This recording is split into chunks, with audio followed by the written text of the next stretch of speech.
Great. Well, thank you so much, Malcolm. Thanks for the invite. It's always a joy to be able to share and be with brothers and sisters, and appreciate Malcolm a lot. We've had the joy and the privilege of being able to work with Malcolm, particularly over the last year, in sort of helping with the transition in Thames Valley. Sonia and I have a lot of respect and a lot of time for Malcolm and Penny, and we really respect their faith and the wisdom, and we've benefited so much from being able to spend time with Malcolm a lot last year, and we've enjoyed that so much. So Malcolm's asked us to share on, I think the title is Building Relationships with TJ and Sonia. So I don't know if that means you're going to be building relationships with us. I hope that is the case. And but I think what was implied or desired is that we talk about building relationships. And so a little bit about us first. I became a Christian in the London campus ministry. It was back in 2011. And I moved to Singapore in 2015. And then we started dating, and we eventually got married 2017, and we moved to Indonesia, to Jakarta, and we went into the paid full-time ministry. So we were helping to start a young professionals ministry with the Jakarta church. And we weren't sure how long we were going to be there, maybe 1 year, maybe 2 years. And we ended up staying for 7 years and having two children. And finally, we felt God calling us back to the UK. And we're now in Thames Valley. We've been here for a little over a year. And in that time, we've been kind of taking on the baton or the reins from Tim and Chevy, who have just led faithfully over the past 25 years in building a church here in Thames Valley. So it's been a real honor to kind of step into leadership of the church, build a leadership team, and it's nerve-wracking, and it's scary, and we're figuring things out as we go, but it's also exciting to be on that journey. And so when, on the topic of building relationships, we can only share what we've seen and what we've learned and what we're trying to figure out. By no means have we found a formula that that can, the magic secret sauce that we can just, say, try this and this will work. I believe God works through faith. He works through his people in community. And so we're just going to share some of our thoughts, some of our observations, and some practicals and sort of case studies, and hopefully it will be of some help. We don't have a lot of time, so I'm going to kind of, typically how we do things is I do my stream of consciousness, and Sonia steps in and corrects me and directs me and refines what I'm saying. So Sonia's just going to jump in when she sees that I'm straying off the path. But I'm just going to share a little bit about building an everyday community within our church and being good neighbors. So that's kind of what I wanted to talk about tonight. What was Jesus's ministry strategy? What can we learn from Jesus? That's really what this is about, I believe, is equipping Watford to really check and see whether the way that we're doing ministry is the way that Jesus did ministry. We all want that. We all want to see the world impacted by the gospel. We want to see people's hearts changed by the gospel. We want to do ministry the way that Jesus did ministry, the way the early church did ministry. And so I think it's always good to go back and ask ourselves that question. Malcolm shared this scripture at the beginning in Luke 5, and I'll just share little excerpts from it. The Pharisees were there, and they complained to his disciples, "Why do you eat and drink with tax collectors and sinners?" And Jesus answers, "It's not the healthy who need a doctor, but the sick. I have not come to call the righteous, but sinners to repentance." I think when we look at Jesus's ministry, one thing that's really clear is that he built a powerful sense of belonging for those that arguably had the least right to belong.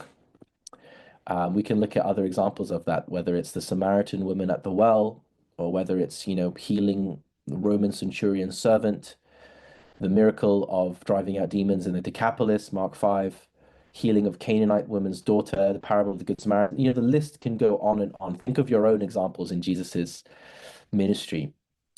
Jesus clearly had a mission and an agenda to create belonging and acceptance where it was not offered by society and the culture that he was in. I think that was a really important strategy of Jesus's ministry was break down barriers and build a sense of belonging.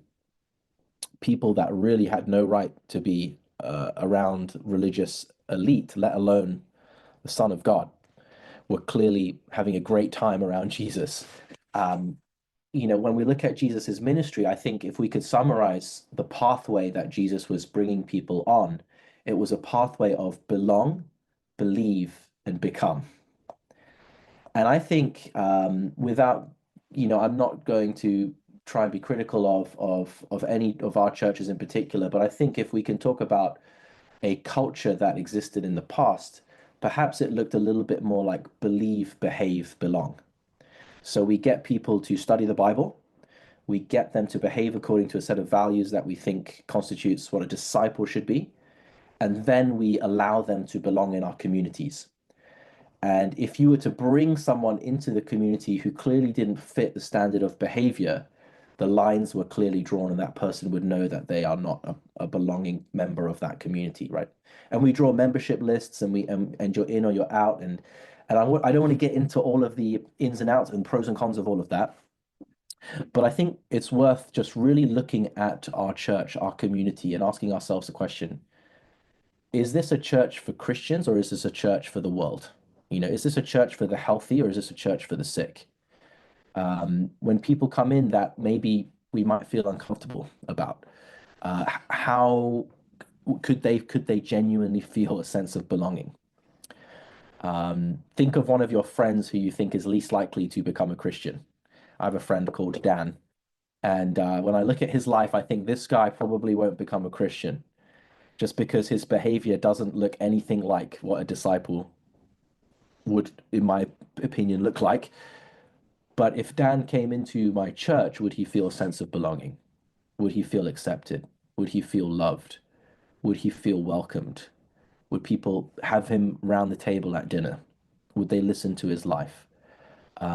That's the question I think we need to be asking ourselves. Build belonging. The second thing Jesus, I think, did quite strategically was that he built locally. Most of Jesus's ministry was in Galilee, a region he grew up in and knew well. Now, obviously, he worked towards Judea, and that's where he had the greatest opposition. But if you look at most of Jesus's miracles and impact, it was in the region of Galilee, in those areas listed there, where Jesus either grew up or spent a lot of time. And it was culturally a very mixed place of religious and Gentile people. Jesus built locally. He did a lot of ministry around the table, a lot of dinners, a lot of drinking wine, a lot of connecting. One of the things we learned in Jakarta, and it was just so simple, it was a ministry philosophy of one of our mentors, and he would say this: no relationship, no ministry. And it was just so simple. But he said, if you have no relationship with someone, you cannot minister to them, you cannot help them, you cannot tell them, what you feel they should change in. It's just no point. No relationship, no ministry. Jesus did a lot of relationship building around the table. Church is not just where we meet on Sunday. It's who we have for dinner at our house as well. Mm. And I think just how Jesus is and was, in the Gospels and still is with us today, I think he always operated from loving the person, connecting with them. I was even, in a Bible study the other day, and we were all just thinking about who Jesus was. And what we were saying is, it could have been very humble and enough for him to just be a human and be with us in that way. But the fact that he was a human and he walked with us and chose to build relationships is so incredible, because that involves serving people, Recording in progress. lowering yourself in such a more intimate way. And so I think that's a kind of rule of thumb that TJ and I have operated, whether it comes to working with our leadership team, or speaking the truth in love to others, or reaching out to our neighbors and loving people. You can only get far as the depth of your relationship and the trust that you build. And I think what that has done to TJ and I is we have allowed this process to really mold us to be relatable to a wide group of people because we've realized that, well, we won't be able to relate to everyone, but we can always build a relationship with them. And when you choose that path, you are able to see that you can become whoever Jesus wants you to be in order to love and to relate and to help a person feel trust. Mm, So that's kind of just how we really operate in mm, terms of how we work with people is we don't bring anything, even, if people tell us, oh, can you please go speak to this person? You're, the pastor of the church, or, whether it's a neighbor or another person, we don't do anything until we've built a relationship with someone. yeah, yeah, exactly. Connect before you try to correct is something else. So I Good kind of for stick. parenting too. Good for parenting, good for in life. Most lessons from parenting are good for life. Build locally. Sometimes we end up taking Christians out of the neighborhoods that they live in so that they can do church in a place that they don't live in. And that was we noticed that that was a practice of Thames Valley, which I'm not saying that that's was wrong, because Thames Valley is geographically a very spread out region, and I think the Christians needed to come together to connect and get strengthened. Um, but the early church didn't really do that. It's clear that they were very much doing church, doing life in the place that they lived and worked. They were in the marketplace. They were in the temple courts. They were going from house to house. I think it's a shame when we take Christians out of their neighborhoods and teach them that church is a place where you go to outside of where you live. And I think right now we're in this transition in Thames Valley where we're trying to figure out, and by no means have we figured it out yet. We're praying for God to really direct this, Mm, but we're trying to figure out how to mobilize the Christians in the places where they live, in the villages and in the towns that they actually live in, and how to engage meaningfully in those communities in which they spend most of their time, or have the most potential to impact. You know, in the UK, according to a study, 1 in 10 UK adults, equivalent to around 5 million people, don't know any of their neighbors by name. mm. This increases to 1 in 6 people aged under 25 and 1 in 8 aged 25 to 34, right?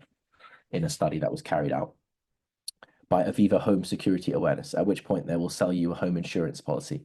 Um, but it says something about the way that society might be moving, in that we're becoming increasingly individualistic, increasingly isolated, and yet social media tricks us into thinking that we are more connected than ever, when in reality we're not. Who is your neighbor?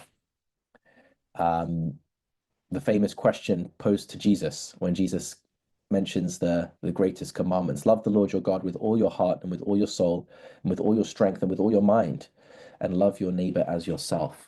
And we know the story that Jesus goes on to tell the parable of the Good Samaritan. It was the least likely person that ends up being the neighbor in the story. But who is it that God is directing you to love, to accept, to build relationship with? I know for me, I have to challenge myself to really pray for God to direct me to people in my community, people around where I live. Um, and it's not easy, because that means that I have to get involved in things that are going on locally. And that's something we're trying to do here, and I'll share a bit more about that at the end of this time together. But I think building locally was a clear strategy of Jesus's. The last thing is build influence. When we look at the um, people that Jesus influenced, there was the crowd. There were crowds of people that followed Jesus, and he taught. He taught the Sermon on the Mount. That may have been to a crowd. He may have taken his disciples aside and just talked to his disciples, depends how you want to interpret that. But there were clearly times where Jesus addressed crowds. Um, there was the community of the 70, there were the committed 12 disciples, there was the core, Peter, James, and John, and then there was the celestial Jesus and his relationship with the Father.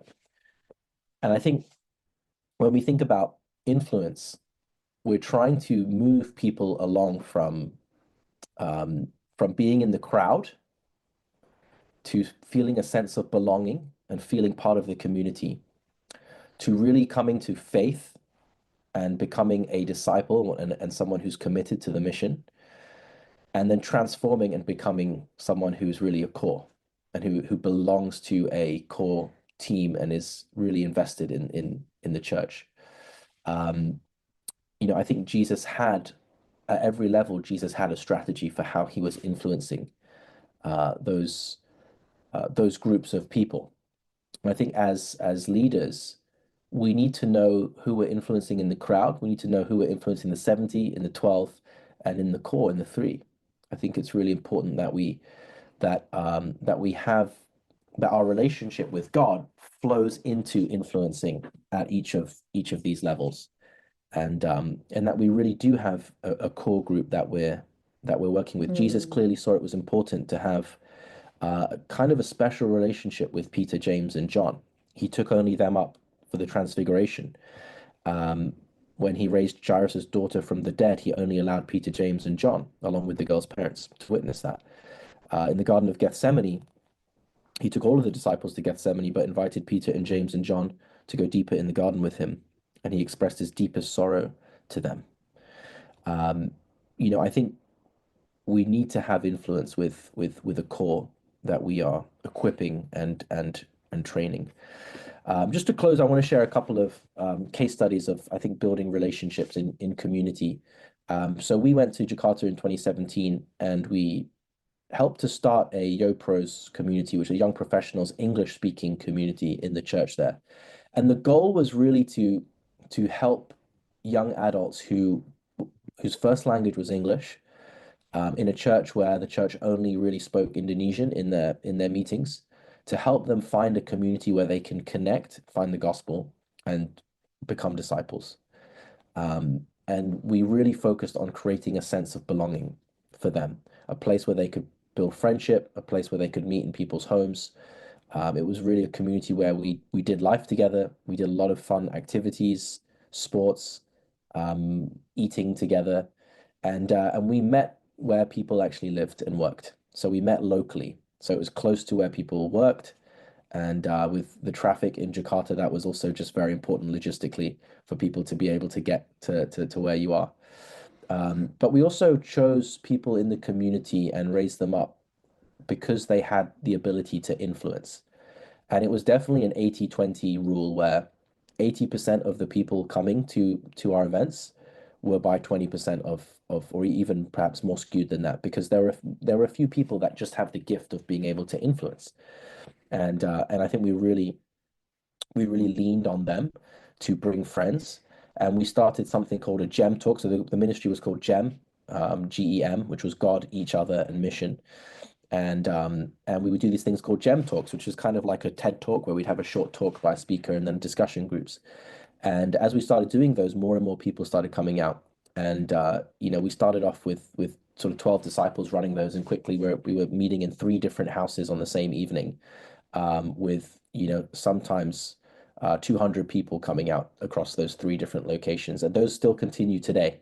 And that's kind of a known thing for young adults who want to find a church, that Gem Talk is a place where they can go and find belonging and community. But back in here in Thames Valley, and maybe Sonia can share a bit about this. Um, Another thing that we're really excited about is a family group here in Thames Valley, which is six young married couples who all live in the same village, and they all chose to live close together so oh that they can goodness. be involved in each other's lives. And part of that was because they saw that so much of the church was just so spread out that actually they really wanted to see what it's like to live a few doors down from each other. So if you go to the village of Wargrave, and you go to the high street, you will go past five disciples' houses, and we live about 5 minutes down the road from there. Um, and the strategy really is be involved in each other's life, create kingdom relationships that are visible to the community in which we live, and invite people to join that. And so God is, I think, really working through that and blessing that. And the influence of that is that people know that our church has a lot of people in that village and that we do things in the village together. When we go to the coffee shop, they know that our church meets there, not meets there for meetings, but we just gather there to hang out. And as a result, we currently have one of the neighbors who lives in the village who's been coming out to church and studying the Bible, and it's very exciting because it's the first, well, it's the second sort of person who's seen the church who's decided to come out and study. So Mm. so that's kind of exciting. Yeah.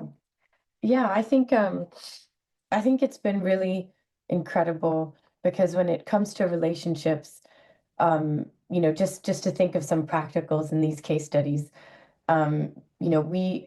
we see the formation of community and people coming and wanting to know God when many people work together. It really does take a village. Mm, And it's so special to see that it's not just one person that makes the impact, right? But it's we plant, we water, but God makes it grow. yeah. And I think I love where we've come from in Jakarta. We came from a much bigger congregation, but what they had was so cool because they had a ministry for empty nesters where all the empty nesters would more like retired people would that had more time would be together and would form a community and would use that to reach out. There were people that were in like still working, having their own business, and so they would use their Saturdays to enjoy time with each other and invite people in their neighborhood. And they would be so creative. It would be from a secular parenting class to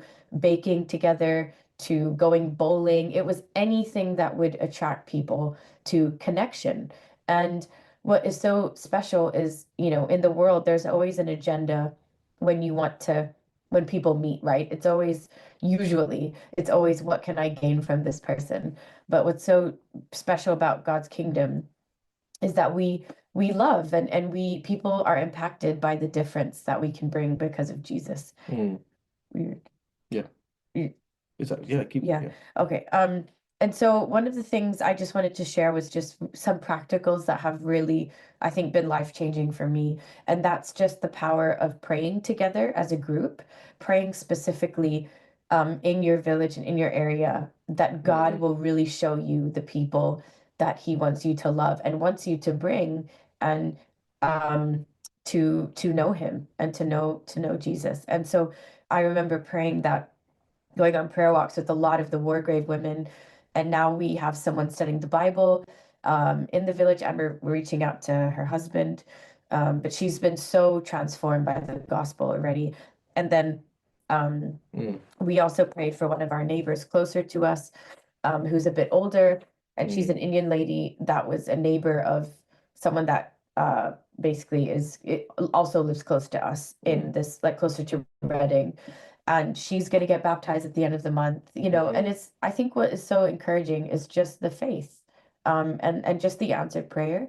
I think one of the things that we've seen was with, in building this kind of village family life, the reason why being local is so important is, you know, we do life together, so we have a lot of meals. I think, we've talked about not having, TJ and I came from a different culture, but we talked about not having Asian culture or British culture to lead us, but to have Christ culture. And with Christ, it's a lot about prioritizing relationships and not being and being generous with our time. And so I think sometimes when we came into certain cultures in family groups where you only met when the church had an event.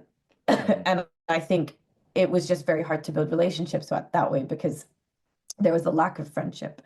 And so when you meet often, what happens is these communities form very easily because you're planning the next meal, you're planning just the next walk together. And so it's just yeah. very frequent. And what a rule of thumb that we did was frequent, but very short times. So like 1 hour here, 1 hour there. We wouldn't spend 3 hours having coffee with someone. We can't because we We have have two young we kids, have two but toddlers. So also people, once you spend 3 hours with someone, they probably don't want to see you for another 2 months. exactly. So if But you're, we if just you're, I'm best in small doses. I don't know about you guys, yeah. but But yeah. And then the last thing I would also share is besides prayer, and those little like tips. The thing that really was transformative for me was Philippians 3, where Paul talks about, I want to know Christ and to know his him. Let me just read it. You have to go help with it, Megan. Okay. Sorry, our daughter's crying.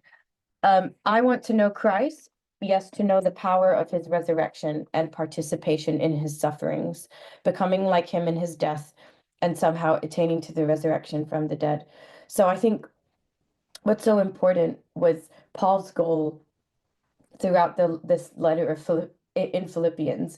It's so much of knowing who Jesus is throughout every situation that he goes through. And I think some of the things that can prevent us from forming close relationships is we get triggered by people. If I'm just being honest, we are not either aware of our triggers or we get triggered. And so it's really about also managing how we respond to people that don't naturally click with us and seeing that this is a way for me to know Christ in a deeper way. This person in my life, even though I don't necessarily connect with them, is an opportunity for me to reflect Jesus. Mm, And so that mindset has really helped me to, whenever I feel something uncomfortable, God is helping me grow in some way, speaking the truth in love, reflecting on my own issues. And it's honestly just been a joy. And so building relationships has, if anything, it's transformed me. And mm, I always say that when I'm reaching out to someone or I'm with the women, where we will say that no matter what happens in this Bible study, it's going to change us, because no matter how the person responds to the gospel, it's going to transform who we are when we love like mm. Jesus and want to know him in the Yeah. process of forming relationships. So, So I just yeah. before we close up, I'll just go back to this slide. I think one of the things as a church we're probably quite good at is getting people to move from being in the community to being committed, which I think is doing Bible studies with people. I think that's a real strength of our church in that we really encourage people to know the scriptures and study them out with people, help them to become disciples. Mm, People move from community to committed. I think where we're not so good is moving people from the crowd to the community and from the committed to the core. Um, I mm, feel one thing we're trying to figure out right now in Thames Valley is how do we get people to who are in community, who are skeptics, who are, hear about the church, maybe don't seem that interested. How do we get them into the community? How do yeah. we remove those barriers? One of the things that the Church of England has done very well and is the Alpha course. And that the Alpha is a great way, I think, that people who want to learn about Christianity who don't want to go to church can join a group and learn about Jesus. And I think we need to think about things like that. Yeah.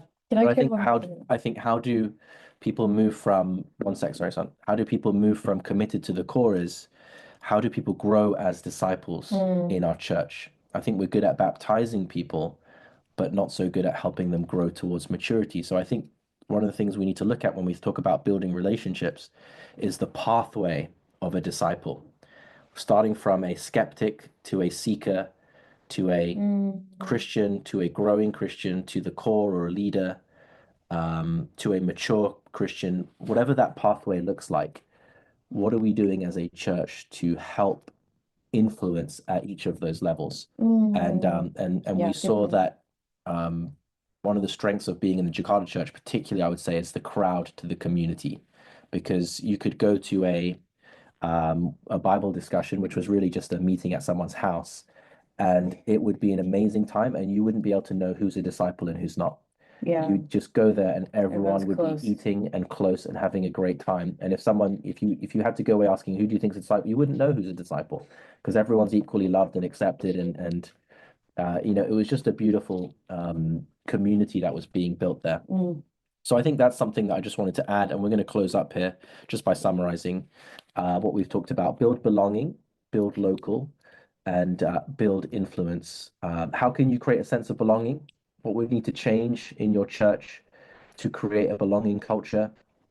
Um, who in your church are you doing everyday life with? If we're talking about building locally, how are you getting connected with your community?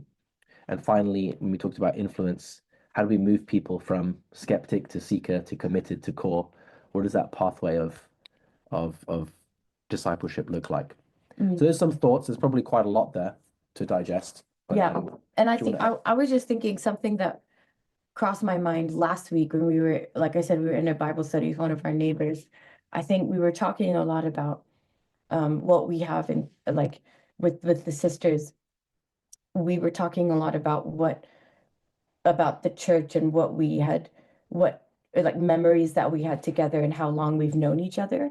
And I know that that's very helpful and wonderful and special, but I think it can also actually be um, kind of isolating if a visitor comes in and they see this group of people that's known each other for 20 years and they're the only one that doesn't have that. And so I think what I was thinking in my mind is I've got to actually bring this up with the people that are our age, and it's really helping people feel like when they come in and when they're new that they don't feel left out. That's very important. And so it's Yeah. part of building, it's part of the belonging aspect. Yeah. So Yeah. just thought of that. Brilliant. Yeah. We'll close up there and we'll hand back over to our wonderful MC, Malcolm Cox, whose initials are MC. MC by name, by nature, I don't know. But thank you, TJ. Thank you, Sonia. That's fantastic material, fantastic insight into the heart of Jesus and God.